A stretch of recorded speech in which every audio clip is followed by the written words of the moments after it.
Welcome to Tennis Takeaways with Lisa and Duey. We are here, Season 2. We got through 18 episodes of Season 1, Lisa. How are you?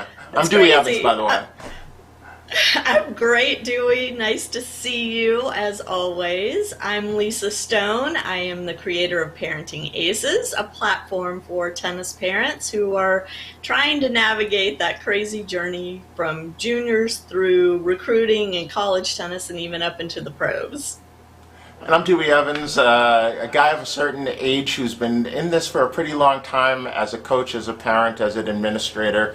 And I have an opinion. And we're going to share our opinions, but I don't know how much our opinions are going to matter this season because we're talking about innovation largely. There's a lot going on in the tennis space in terms of things changing on a regular basis and people taking technology in, people changing formats. There's a lot to talk about this season. I'm excited about it, and I know that you have your finger on the pulse of a lot of it, Lisa.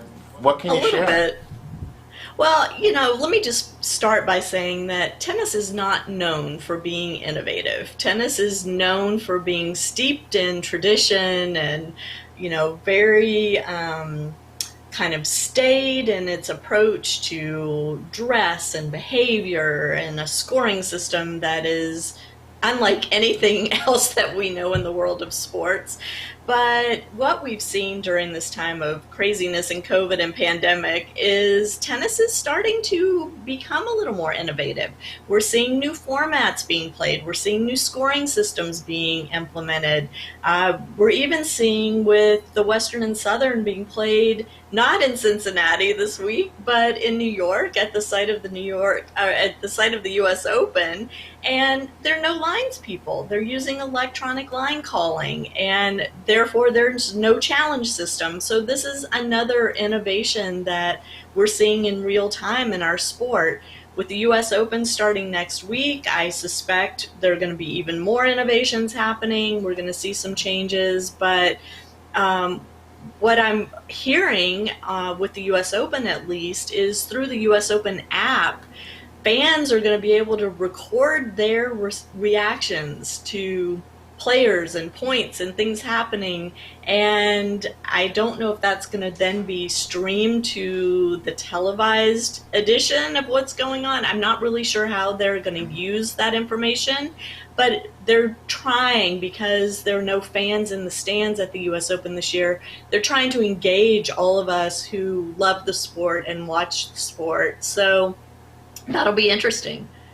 And if people don't know, I own a media company, and we've been largely part of innovation within the program and with the clients that we have. We've done a virtual graduation where we brought people in live from all over the place for private school associated with the tennis program that we support. Last week we did a virtual end of year event where they gave out, they have an end of year party every year where they give out most valuable and MVPs. I guess MVP and most valuable, the same most improved, coach of the year, lots of awards, parents of the year. And we did that virtually. And we're getting ready to be involved with an event for their annual fundraiser where we're going to be partnering with, or we are partnering with, a major brand that, going to leave it nameless right at the moment, but where we're using a different platform, and we'll have breakout rooms and people will be able to sit at tables.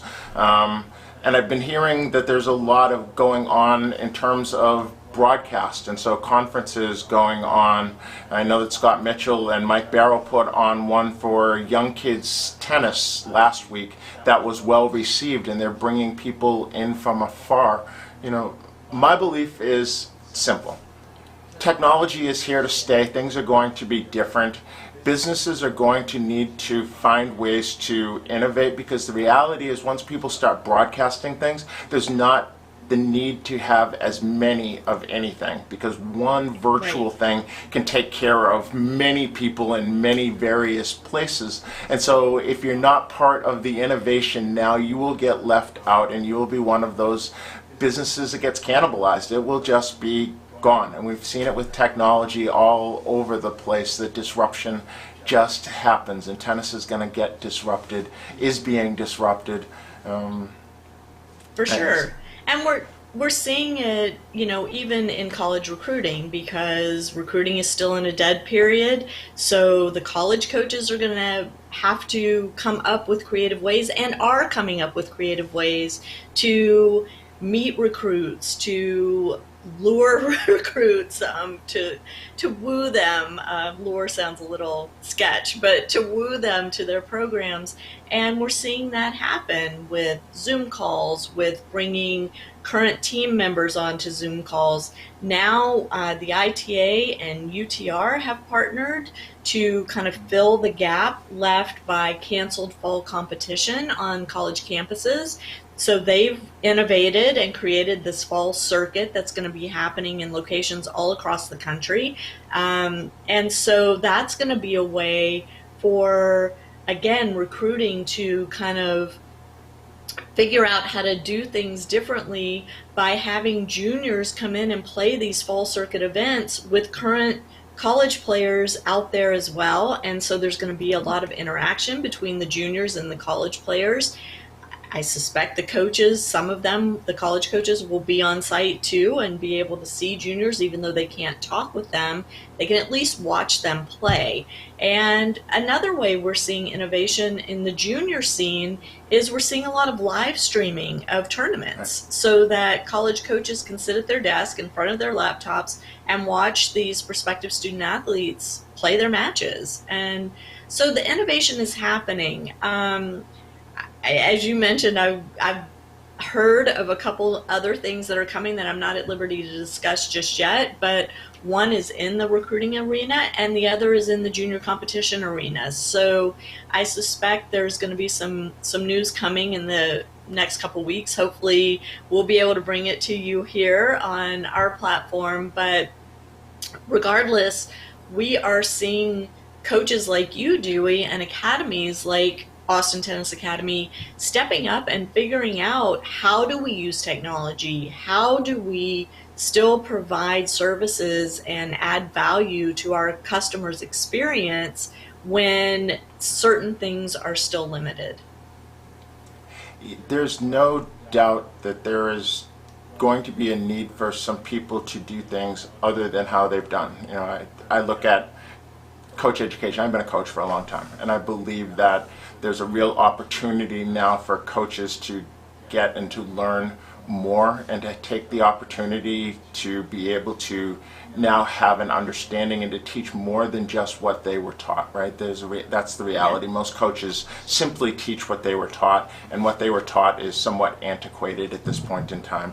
And it's part of why we are not at the cutting edge of where things go in the world, because we're not part of coach education.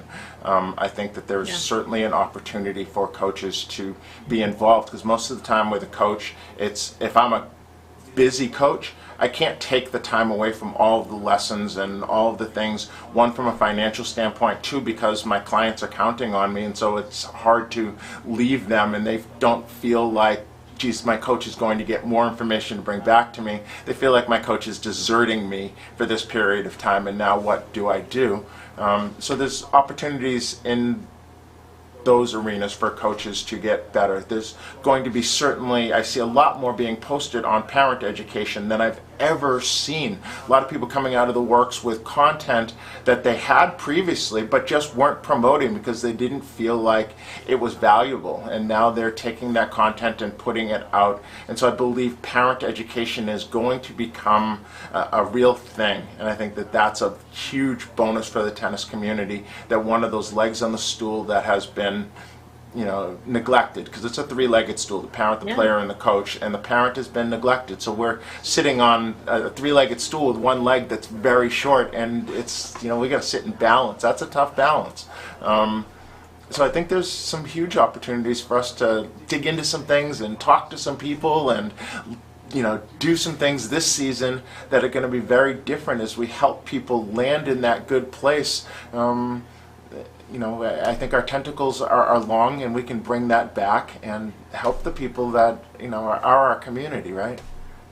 Absolutely. And even in the area of medicine and injury prevention and treatment, we're seeing innovation happen, right? With telemedicine. And I had the opportunity to interview Kayla Epperson last week. She's our podcast guest this week Who on is Parenting she? I Aces. don't know who she is. She she's a physical therapist, and she works with Neeru Jayanthi, who runs the tennis medicine practice at Emory University. And she and Dr. J have been doing research and just published a paper on a newly identified, a newly named injury in tennis called backhand wrist, excuse me. And so one of the things that we discussed in the podcast was, if I suspect my child is suffering from backhand wrist, how do I get them diagnosed? How do I get them treated? Because this is a new diagnosis and a new set of protocols around treatment. It's the injury that Cici Bellis suffered from. And Kayla also suffered from it as a collegiate tennis player.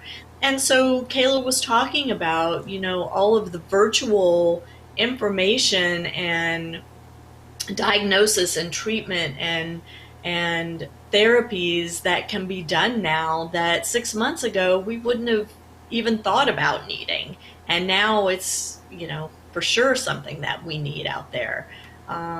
So that's just another area where we're seeing tennis medicine start to evolve as a specialty, as a real thing. And as more doctors and physical therapists and massage therapists and chiropractors get involved and understand that there are injuries specific to our sport, there's going to be more and more innovation around diagnosis and treatment and prevention. Sounds like it's going to be a fun ride to me because I like change. I'm not one of those people who is resistant to change. I believe that obsolescence is going to happen, and those that are the best are going to be part of creating their own obsolescence, right? So if we can be those innovators, I believe people should jump in and try different formats. If you're in the junior competition arena, you see different tournament formats come out, try them out. And then give feedback to us, the whole community, as to the experience that you have. And it doesn't always have to be good. If you had an absolute rubbish experience, let us know. That was crap, that was pish, we don't want to be part of that at all. And those things will go away, because that is part of what innovation is all about. Is people are going to do a lot of things that just don't work, right? That people talk about all the time about Edison and the light bulb and all of the things that he learned didn't work as the filament that would continue to burn. The same thing's going on in tennis innovation, and I think people can't be afraid to jump in and try new things and be, well, that bad experience might keep my kid from getting a college scholarship. That's not going to be the reality, right? It will make you better for the experience. It will make your child better for having had the experience. Because the reality is, if you can make tennis, particularly junior tennis, to where the kids remember the experiences more than they remember the results, we will be winners in the junior competition world, in the junior tennis world. There is too much emphasis, I believe, on the rankings and the results and all of those things, where the people that had the greatest experiences that are our age will talk about a tournament that they went to, and they're talking about the things that they did at the tournament, not the results that they had within the tournament. Let's create more of that kind of stuff for our players and get them to really love the sport and be lifelong players and to want to be at events rather than, oh no, here's another practice, so I got to go to another fitness session, whatever. And one thing that we've been hearing a lot about is that tennis is one of the safe activities to do right now during the pandemic, right? Because it's just naturally a socially distanced activity. And there was a lot of discussion around, why is our sport not taking advantage of this message and really pushing it out there? And watching the Western and Southern this week on Tennis Channel and on ESPN, I'm starting to see some commercials that were created by USTA really kind of promoting this idea of tennis as a lifetime sport that's naturally socially distanced, that's a safe thing to do. And one of my favorite ads is they're showcasing parents and saying you've baked bread already today, you've made a mask out of a t-shirt, you've done all ABCD, you've educated your kids, you've done all this. Now it's time to get outside and play tennis and do something for you that's fun. And I love that ad because to me, this has been the hardest thing about the pandemic is, every day trying to figure out how can I get out of my house and go do something that brings a sense of normalcy. And getting on a tennis court is one of those things. It brings a sense of normalcy. While you're out there hitting the ball, you forget that we're in the midst of a pandemic, right? You're focused on your physical activity, on the way it feels to hit the ball. And as Duey and I, as we were talking about before we went on air, just that feeling of getting out and getting sweaty feels so good after months of YouTube yoga classes. It's nice to have that. And so I'm really relieved that USTA has stepped up and put these ads out. I wish they were airing other than on ESPN and the Tennis Channel, because I feel like the people that are watching tennis on ESPN right now they've already bought into the message, right? Let's get the message out to the broader audience. Let's get these ads on other networks during other programming. And maybe that's happening. I don't know. I'm not privy to that information, but certainly with the US Open starting next week, it's a great opportunity to really push this message of how great a sport we are a part of and why more people need to start playing. Yeah. So I guess two things. One, I haven't seen the commercial. I think the great idea of having those types of commercials, it would be maybe a good use for old tournament t-shirts, getting kids to make masks, and we've made quilts and things out of them for years. And maybe like you go to your tournament and you show up to the tournament desk or whatever with your favorite tournament, displayed on your face with the mask. See, innovation. I love that. I hear you. That the other piece, and I think we'd be remiss if we don't talk about, because we are about college and junior tennis, is the fact that the first Power 5 school has now dropped, our conference has had a school drop tennis. Can you tell us a little bit about that? Oh, yes. Iowa announced that they were dropping men's tennis. And the school's the University of Iowa, correct? Yes. Yeah, University of Iowa. And it's the first school in a Power 5 conference that has dropped tennis since Maryland dropped it several years ago. Maryland since brought it back. But this was a huge hit to college tennis because we've thought all along, with all of these cuts happening since coronavirus hit, that, at least the Power 5 schools were safe. They were going to stay intact. What I'm learning, and I've talked about this before, is the impact that no football is having on other sports such as tennis. And when you go in and you look at the salaries of the coaching staff at these collegiate football programs, it is nauseating, absolutely nauseating. I mean, we're talking multiple millions of dollars for a football coach, whereas a college professor who's fully tenured may be making $200,000, maybe, at the same university. So I don't understand why tennis continues to be the sacrificial lamb in all of this. I have been in communication with several former coaches, current coaches, people way smarter than I am about how college sports work. And the fact of the matter is there's so much bloat in football in terms of salaries for the coaching staff and numbers of coaches involved in that sport, that to me it makes sense that the first cuts would be there.